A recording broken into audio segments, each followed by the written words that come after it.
Hello friends, आप सभी कैसे हैं। एक बार फिर से आप सभी का वेलकम, नमस्ते आप सभी को। और हम लोगों ने जैसा कि लास्ट क्लास में नंबर सिस्टम का रिवीजन किए थे, नंबर सिस्टम के रिवीजन में 2 टॉपिक हम लोगों ने वादा किया था कि आपको अलग से वीडियो मिलेगी उसकी। तो आज हम लोग इस वीडियो में, इस क्लास में हम लोग ये जानने वाले हैं कि लगातार विभाजन या क्रमशः विभाजन से संबंधित प्रश्नों को एक बेहतरीन यूनिक शॉर्टकट क्या है, ताकि क्वेश्चन हमारा किसी भी फॉर्मेट में हो और हम उस क्वेश्चन को अटेम्प्ट कर पाएँ। ठीक है, तो आइए हम लोग देखते हैं इस क्लास में लगातार विभाजन या क्रमशः विभाजन या उत्तरोत्तर विभाजन वाले प्रश्न। लगातार विभाजन या क्रमशः विभाजन या क्रमागत विभाजन क्या होता है, या उत्तरोत्तर विभाजन।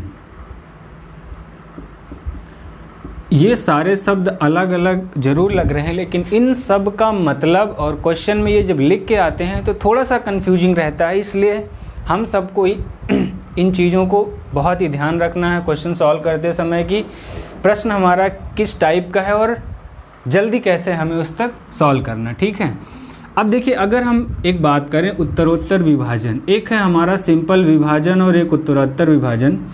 जैसे हम कह दें कि आपको लिखा हुआ है 77 को 4 और 5 से विभाजित कीजिए। इस बात को समझेंगे कि ध्यान से, यहाँ पे लगातार विभाजन और सिंपल विभाजन, सिर्फ विभाजन में अंतर क्या है। ठीक है, अगर हम लगातार विभाजन सिर्फ हम 78 की बात करें, 77 को 4 और 5 से विभाजित करना है तो 4 का भाग किस में करेंगे, 77 में कर देंगे, और 5 का भाग भी किस में करेंगे, हम 77 में भी। तो जो हमारे शेषफल आएंगे या भागफल आएंगे, जो आपसे पूछा जाएगा वो बात होगी। ठीक, अगर यहाँ पे कहा जाए कि 77 को 4 और 5 से क्रमशः विभाजित किया जाए या लगातार विभाजित किया जाए, तब क्या होगा।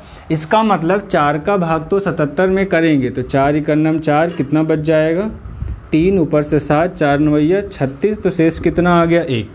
तो पहली संख्या का भाग उस दी गई संख्या में करते हैं और दूसरी संख्या का भाग अब 77 में नहीं करेंगे। अब दूसरी संख्या का भाग पहली संख्या से प्राप्त भागफल में किया जाता है। तो 5 × 15, तो शेष क्या होगा, 4।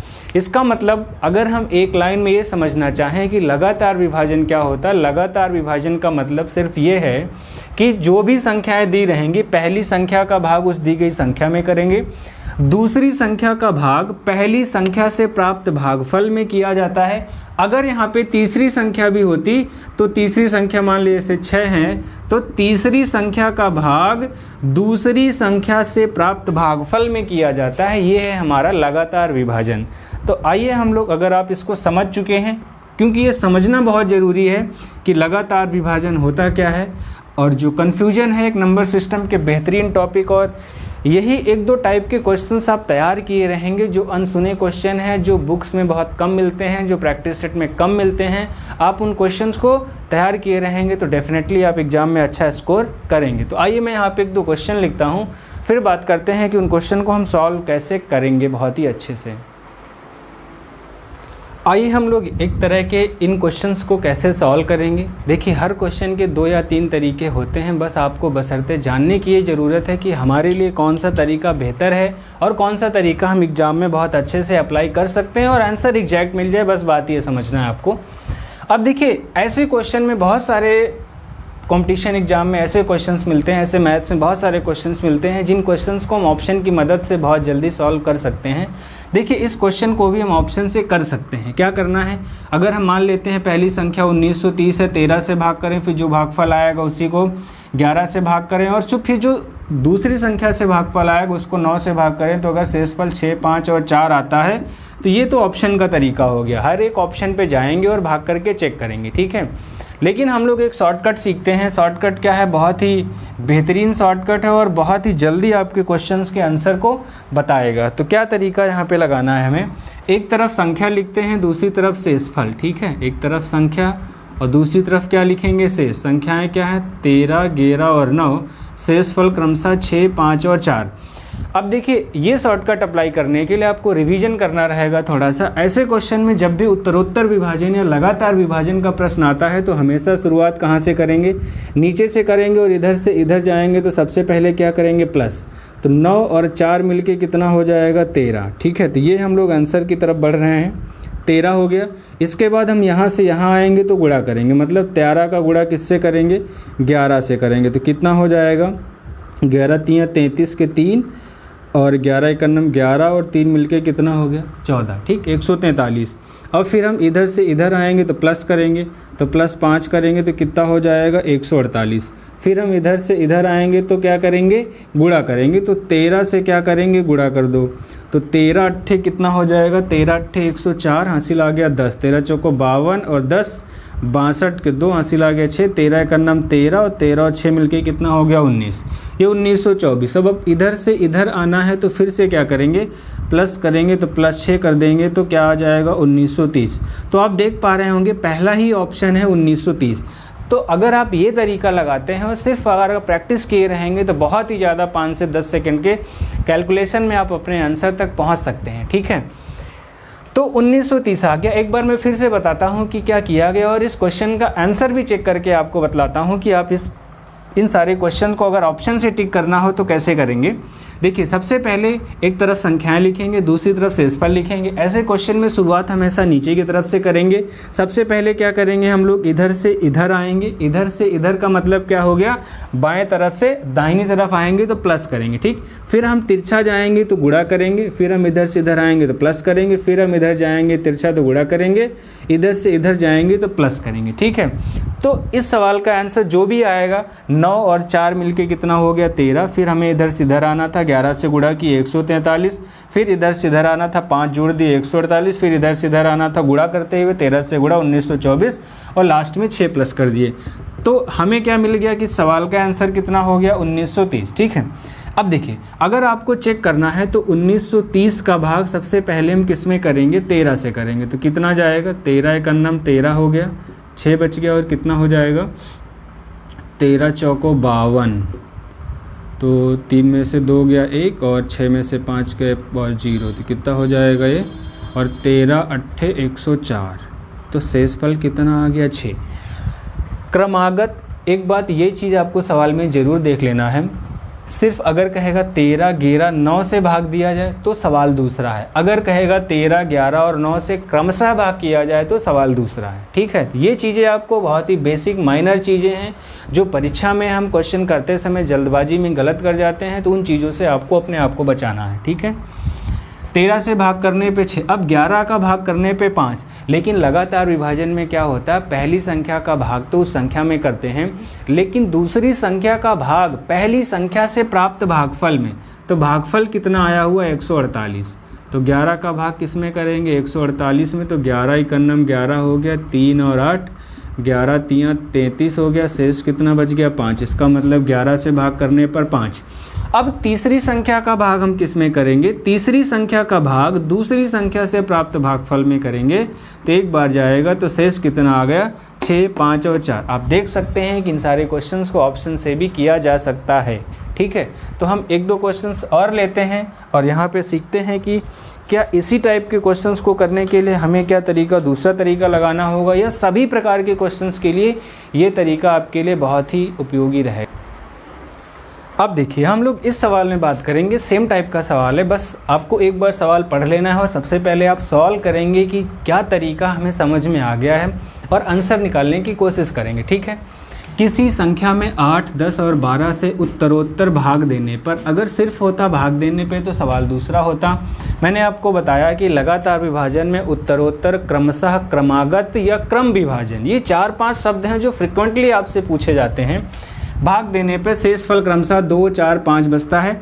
तो पहला तरीका, एक तरीका क्या है कि आप ऑप्शन वाले तरीके से क्वेश्चन को सॉल्व कर सकते हैं। ठीक है, ऑप्शन पे जाइए। पहला ऑप्शन 1360 हम मान लेते हैं क्वेश्चन का सही आंसर है। तो 1360 को 8 से भाग करिए, जो भी भागफल आता है 10 से भाग करिए। फिर जो भी भागफल 10 से भाग देने पर आता है उसको 12 से भाग करिए। तो शेषफल जहाँ पर 2, 4, 5 आ जाएगा वो ऑप्शन आपका सही हो जाएगा। अगर आप उस नहीं करना चाहते हैं तो एक तरफ संख्या लिखेंगे 8, 10 और 12, दूसरी तरफ शेषफल कितना बच रहा, 2, 4 और 5। ठीक है, सबसे पहला काम, हम इधर से इधर जाएंगे तो प्लस करेंगे, तो 12 और 5 मिलके कितना हो गया, 17। इधर से इधर जाएंगे तो गुणा करेंगे, 10 से गुणा कर दिए तो 170, फिर इधर से इधर आएंगे तो प्लस करेंगे तो 4 हमने प्लस कर लिया 174, फिर हम इधर से इधर आना है तो 8 से गुणा कर लेंगे तो 8 चौक 32, 8 सती 56 और 3 59, 8 एक अन्ना 8, 8 5 13, और फिर इधर से इधर जाना है तो क्या करना है, प्लस करना है तो 1394। तो हम देखेंगे कोई ऑप्शन है 1394, तो आपको पता चल गया कि डी ऑप्शन क्या है 1394, ठीक है। तो इन सवालों में अगर आपको डायरेक्ट सिर्फ ये पूछा जाता है संख्या ज्ञात कीजिए तो आसान रहेगा, आप ऑप्शन की मदद ले सकते हैं अगर आपको ये तरीका नहीं पता है तब। अगर आपको या फिर हो सकता है इसी क्वेश्चन में कह देते हैं 2 4 5 शेष आता है, संख्या को 18 से भाग देने पर क्या शेष आएगा, फिर वहाँ पे आपको यही तरीका लगाना होगा। तो बेहतर यही है कि आप हर सवाल में यही तरीका लगा के चलेंगे, ठीक है। तो मैं 1-2 क्वेश्चन आपसे और डिस्कस करता हूँ, मिलते हैं हम लोग अगले क्वेश्चन। आइए हम लोग नेक्स्ट क्वेश्चन में बात करते हैं। देखिए नेक्स्ट क्वेश्चन में क्या कह रहे हैं, नेक्स्ट क्वेश्चन में आपसे ये कह रहे हैं किसी संख्या को 7 और 9 से लगातार भाग देने पर शेषफल क्रमशः 3 और 5 बचता है, तो संख्या ज्ञात कीजिए। तो हमें फिर से वही तरीका लगाना है जो हमने पहले के 2-3 सवालों में सीखा हुआ, ठीक है। क्या तरीका लगाना है, एक तरफ संख्या लिखना है और एक तरफ शेषफल लिखना है। एक तरफ संख्या लिखना है और दूसरी तरफ क्या लिखना है हमें, शेषफल। तो संख्याएं 7 और 9 है, तो शेषफल क्या बच रहा, 3 और 5। काम हमें सिर्फ वही करना है जो अभी तक हम करते आ रहे थे। इधर से इधर जाएंगे तो प्लस करेंगे, 9 और 5 मिलके कितना हो गया, 14। इधर से इधर जाएंगे तो गुणा करेंगे तो 14 सती कितना हो जाएगा, 98, और प्लस इधर से इधर आएंगे तो 3, प्लस 3 कर देंगे तो 101। तो इस सवाल का सही जवाब क्या हो जाएगा, 101। मतलब 101 वह संख्या है जिसे हम 7 और 9 से भाग देंगे तो शेषफल क्रमशः कितना आएगा, 3 और 5। तो ऐसे बहुत सारे सवाल हैं इसमें, तो आप इन सवालों को बहुत ही अच्छे से प्रैक्टिस कर सकते हैं। मैं 2-4 सवाल आपके साथ और डिस्कस करता हूँ। एक सवाल क्या कह रहे हैं कि 10 और 11 से लगातार भाग देने पर, मैं सवाल बहुत ही शॉर्ट फॉर्म में लिख देता हूँ, 10 और 11 से लगातार भाग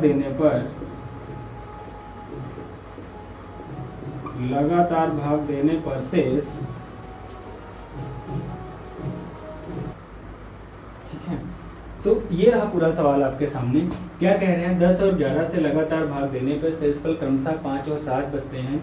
यदि उसी संख्या को 110 से भाग किया जाए, तो आप ये अनुमान लगाइए कि इसके पहले जो सवाल हम कर रहे थे क्या इस सवाल में कोई अंतर आया। तो जब आप सवाल ध्यान से पढ़ेंगे तो आप कहेंगे हाँ अंतर आया। पिछले सवालों में सिर्फ हमसे क्या पूछा जा रहा है, तो वह संख्या बताइए। अब की बार क्या कह रहे हैं, यदि उसी संख्या को 110 से भाग किया जाए तो शेषफल क्या होगा।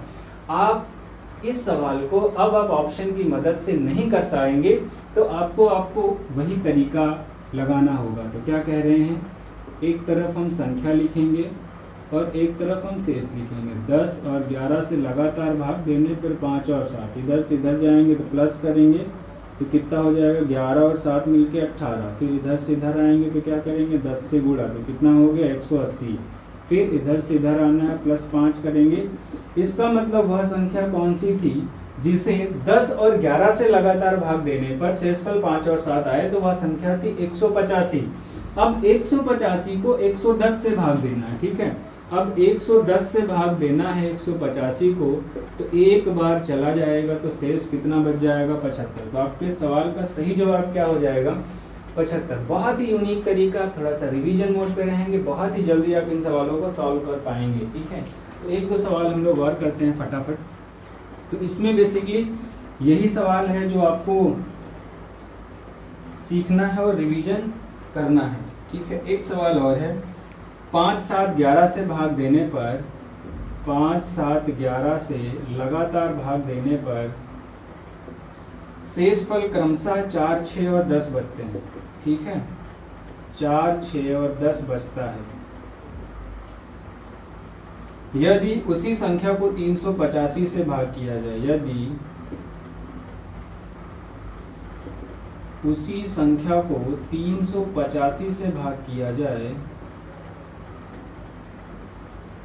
385 से भाग किया जाए तो शेषफल क्या होगा, ठीक है।